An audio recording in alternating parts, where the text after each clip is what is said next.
Avertissement. Ne faites pas de jeu à boire en regardant cette vidéo. Il a été calculé qu'en buvant à chaque fois que vous entendrez, donc, voilà, vous mourrez immanquablement.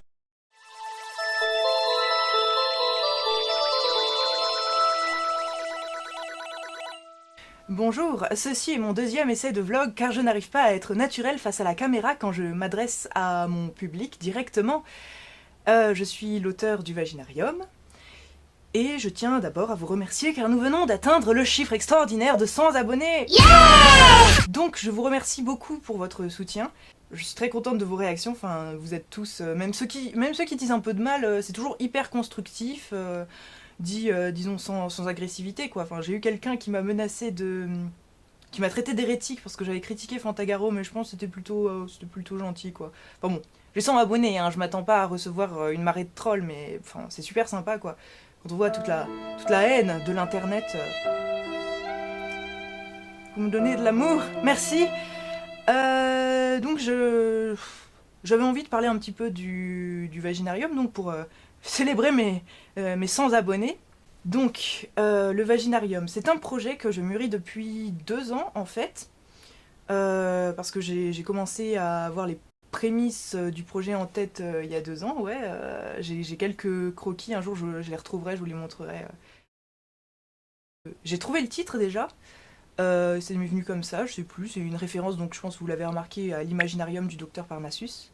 Un film assez sous-estimé de Terry Gilliam, des derniers rôles de feu Heath Ledger.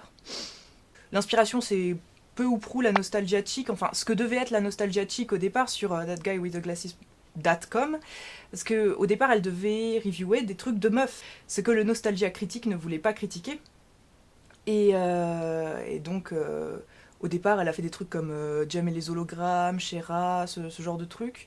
Et puis au final elle s'est rendue compte que ça la gonflait, alors elle s'est mise à faire tout autre chose, elle critique la guerre des mondes, Star Trek, maintenant elle fait ce qui lui plaît quoi, c'est parfait.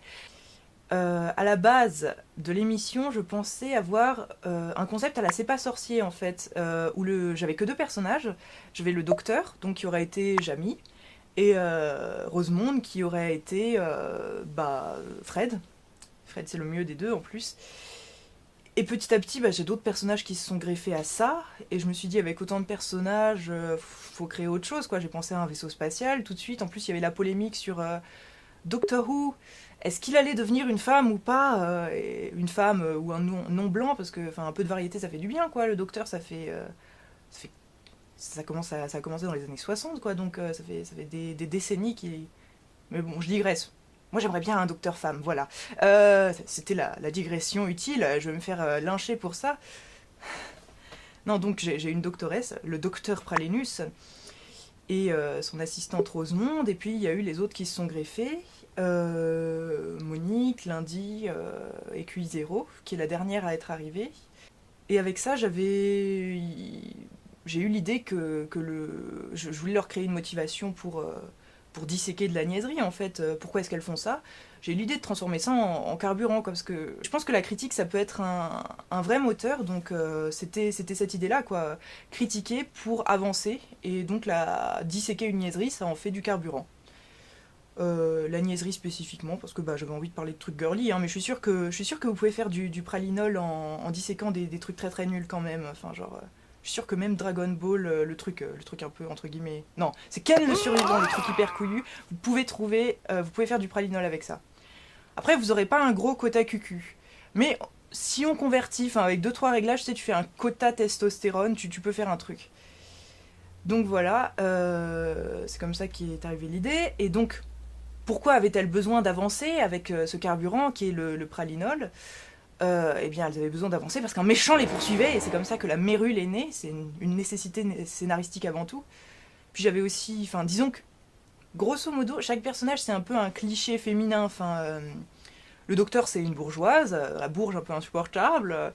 Rosemonde c'est la petite meuf toute mignonne, un peu, la voix insupportable que t'as envie de tarter basiquement dans les animés. QI0 c'est Rey dans Evangelion, il y en a eu pas mal d'autres après qui ont un peu ce même trope de la meuf qui est insensible à tout et qui réagit pas. Lundi, c'est Daria, c'est Mercredi Adam, c'est toutes les meufs comme ça, hyper blasées, qu'on a vu pas mal dans les années 90, en fait, avec la mode grunge, tout ça. Monique, c'est la vieille atroce, quoi. C'est le gag de Tex Avery, vous savez, la grand-mère libidineuse qui poursuit le loup, qui lui voudrait choper le petit chaperon rouge. Enfin, donc la mérule, le dernier ajout, c'est la poufiasse. Il en fallait bien une. Hein. C'est la valley girl, la meuf. Tu la vois bien. Là, elle est un peu plus sophistiquée, mais je pense qu'il y a quelques années, elle était genre à mâcher son chewing-gum comme ça. Enfin, c'est l'idée. Donc oui, c'est le petit casting qui a été inventé comme ça pour en faire des clichés, mais en fait, j'ai pas envie de leur faire dire des énormités. L'idée, c'est qu'elles ont l'air de coquilles vides, de stéréotypes ambulants, mais qu'elles ont un vécu, qu'elles ont des échanges, qu'elles ont tout ça.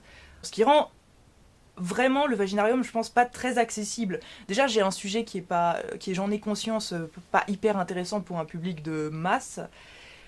Enfin, oui et non, enfin bon. Et à côté, j'ai une histoire, donc j'ai des sketchs qui sont un petit peu longs à chaque début d'épisode, même si j'essaie quand même d'intégrer le tout, parce que disons qu'en fait, la critique est indissociable de l'intrigue, parce que la critique fait partie de l'intrigue, c'est la critique le moteur de l'intrigue, donc il y a une partie critique, une partie intrigue, mais les deux sont hyper liés. Donc c'est de la... comment on appellerait ça? De la meta-review, je sais pas. Ils font pas mal ça sur thatguywiththeglasses.com. C'est-à-dire qu'ils ont des petites intrigues qui motivent les critiques souvent. Genre, tu vas faire cette critique pour sauver le monde. Mais généralement, ça dure qu'un épisode, donc c'est beaucoup moins handicapant. Moi, j'ai eu envie de sortir de ce schéma-là. C'était un peu suicidaire en termes d'audience, je suppose, mais bon. Voilà. Voilà. Je dis beaucoup voilà. Qu'est-ce que je peux vous dire d'autre sur la création du vaginarium? Il y a quand même un petit message que j'essaie de distiller, c'est disons grosso modo, c'est pas parce que c'est une œuvre pour meufs que c'est complètement con.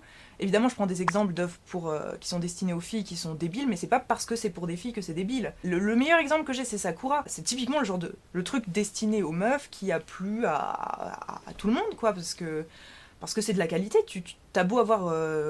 T'as beau mettre l'emphase sur les vêtements pleins de dentelles, les petits gâteaux, les petits trucs mignons, bah, si c'est bon, c'est bon. Et c'est plus ou moins ça que je veux dire, quoi. Si on fuit tout de suite une œuvre parce que une œuvre, quel que soit le support, enfin un dessin animé, un film, je sais pas, même de la musique sous prétexte que, à première vue, ça a l'air pas fait pour nous, pas fait pour nos goûts, bah je pense qu'on se prive de plein de choses, et c'est typiquement ce qui arrive avec tous les trucs un peu trop girly. Conclusion artificielle de ce vlog, oulala, je vais citer du Rudyard Kipling, vous savez, l'auteur du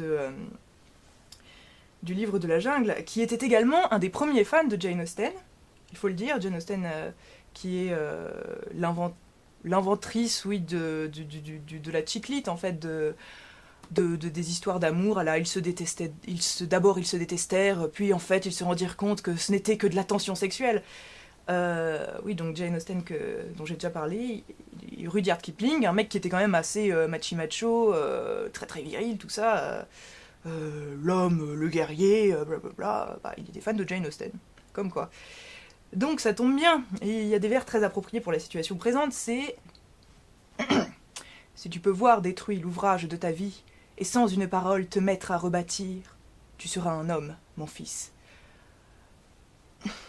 J'ai perdu une grosse quantité de données stockées sur un disque dur, je n'avais pas de copie.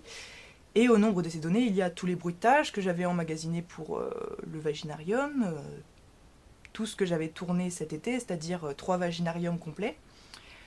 Qu'est-ce que j'avais d'autre sur ce disque? J'avais tous les dessins, toutes les animations de kilos en trop qu'il va falloir refaire. C'est un peu, ouais... Donc, je ne rebâtis pas sans prononcer une parole, parce que je vous en parle, mais je rebâtis. Enfin, là, en fait, si je fais ce vlog, c'est que je vais tout de suite me mettre à tourner. Je vais enchaîner là avec un tournage, je vais refaire certains plans, quoi. tous les plans. Oh, c'est trop triste. Non, vraiment, c'est fatigant, quoi. Oh, je me plains. C'est pas comme si c'est pas comme si j'étais forcée, mais bon, c'est un petit peu triste. Voilà. Donc je me vois dans la capacité de récupérer ces données, qui plus est, parce que ça me coûterait extrêmement cher et que c'est pas le moment pour moi de délier les cordons de ma bourse. Ceci étant dit, bah merci à vous. Sans vous, je n'aurais sans doute pas la force de retourner ces séquences. Si, peut-être, parce que j'aime bien faire ça quand même, hein, faut pas croire. Merci à vous si vous vous êtes abonnés, si vous ne faites que regarder, si vous commentez, si vous ne commentez pas, si vous n'avez regardé qu'une demi-minute et qu'ensuite vous avez fermé la vidéo. C'était bien quand même, ça me rajoutait une vue. Ouais, merci. Et bah, la vidéo a un petit peu de retard, donc je pense la sortir. Je vais essayer de la sortir début septembre.